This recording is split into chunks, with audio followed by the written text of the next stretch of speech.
आज कृष्ण जन्माष्टमी है। जब कृष्ण की बात की जाती है तो उनके बारे में कई गलतफहमियां सामने आती हैं। जब हम कृष्ण कहते हैं तो ज़्यादातर लोग बस मक्खन, लड़कियों और बांसुरी के बारे में सोचते हैं। हाँ,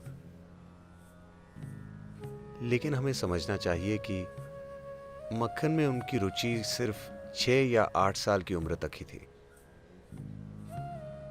और लड़कियों का साथ सिर्फ 16 की उम्र तक था। 16 की उम्र में जब उनके गुरु सांदीपानी ने ये समझाया कि उनके जीवन का उद्देश्य क्या है, सबसे पहले उन्होंने वृंदावन छोड़ दिया और कभी वापस नहीं गए। कभी वापस नहीं गए, ना तो अपने रिश्तेदारों से मिलने, ना ही वहां के लड़के लड़कियों से मिलने। वहीं उसका अंत हो गया। 16 की उम्र में वो चले गए। जब वो जा रहे थे, आज जब हम कृष्ण कहते हैं तो हम राधे कृष्ण कहते हैं। राधे कृष्ण से पहले आती, क्योंकि उनका प्रेम, उनकी करीबी, उनकी प्रेम लीला ने इस उपमहाद्वीप की पूरी संस्कृति की कल्पना में इस तरह जगह पाई है कि हम कृष्ण राधे नहीं कहते, हम राधे कृष्ण कहते हैं। लेकिन 16 की उम्र में उन्होंने राधे को आखिरी बार देखा और फिर कभी नहीं देखा। और 16 की उम्र में जब वो जा रहे थे, वो बोले, मैं ये बांसुरी तुम्हारे लिए बजाता हूं, अब मैं जा रहा हूं और वापस नहीं आऊंगा। तो तुम्हें एक भेंट के रूप में, क्योंकि तुमसे इतना प्रेम है, मैं ये बांसुरी तुम्हें देता हूं और अब कभी बांसुरी नहीं बजाऊंगा। और उन्होंने नहीं बजाई। उसके बाद राधा ने बांसुरी बजाई। उन्होंने 16 की उम्र के बाद कभी नहीं बजाई। 16 से 21 की उम्र तक वो ब्रह्मचारी की तरह जिए। उन्होंने संन्यास ले लिया, ब्रह्मचारी की तरह जिए, जबरदस्त साधना की।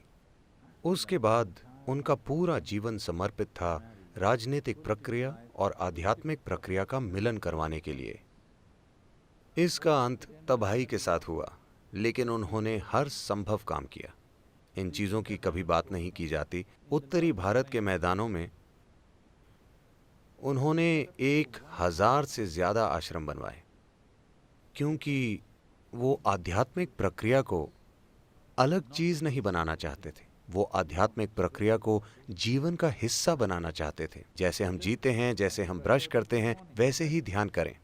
वो आध्यात्मिक प्रक्रिया को एक अलग तत्व की तरह नहीं, बल्कि जीवन की मुख्य धारा में लाना चाहते थे। विशेष रूप से देशों के शासकों के जीवन में, उन सभी देशों के जो उस समय मिलकर भारत बनाते थे। उनका मिशन था उस समय की राजनीतिक प्रक्रिया को आध्यात्मिक बनाना। तो साफ है कि उन दिनों की राजनीति लोकतांत्रिक नहीं थी।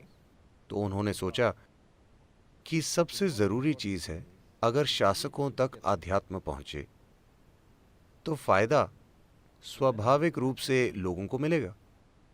जो लोग दूसरे लोगों के जीवन को संभालते हैं, जैसे राजा या प्रधानमंत्री या आज के राष्ट्रपति या किसी कंपनी के सीईओ, क्योंकि उनके नीचे लाखों लोग काम करते हैं।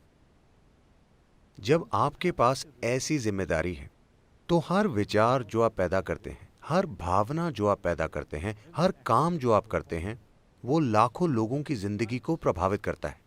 जब आपके पास ऐसी जिम्मेदारी है तो ये बहुत महत्वपूर्ण है कि आप एक अच्छी स्थिति में हैं।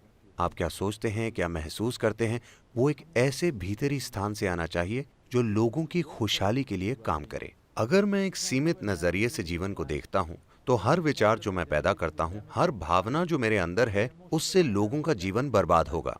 वो काम जो मैं करता हूं और विशेष रूप से वो काम जो मैं नहीं करता, जो मुझे करने चाहिए, उनसे लोगों के जीवन में जबरदस्त नुकसान होगा, है ना? तो उन्होंने सिर्फ शासकों पर ध्यान दिया। वो चाहते थे कि उस समय के राजा आध्यात्मिक हो जाएं। दुर्भाग्य से इसका अंत तबाही के साथ हुआ, कुरुक्षेत्र की तबाही।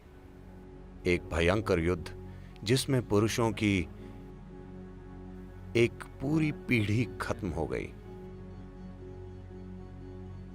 पर फिर भी हम उनकी पूजा करते हैं। हर वो चीज जो वो रचना चाहते थे वो असफल हो गई कुरुक्षेत्र युद्ध के साथ। एक चीज जो उन्होंने हर हाल में रोकने की कोशिश की वो था ये युद्ध, लेकिन सबसे भयंकर युद्ध हुआ और वो खुद, उनके अपने परिजन आपस में लड़े और एक दूसरे को मारा।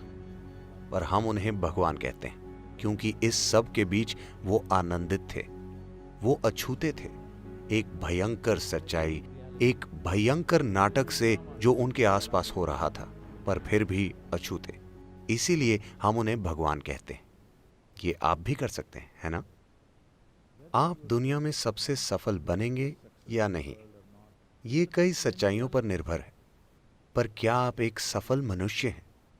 मतलब आप अपना जीवन जागरूक होकर चला सकते हैं, या जब जीवन आपको परेशान करेगा तो आप एक जानवर बन जाएंगे? यही सवाल है। अगर ये एक सवाल आप सफलता से संभाल लेते हैं तो हम आपको भी भगवान कहेंगे। हाँ,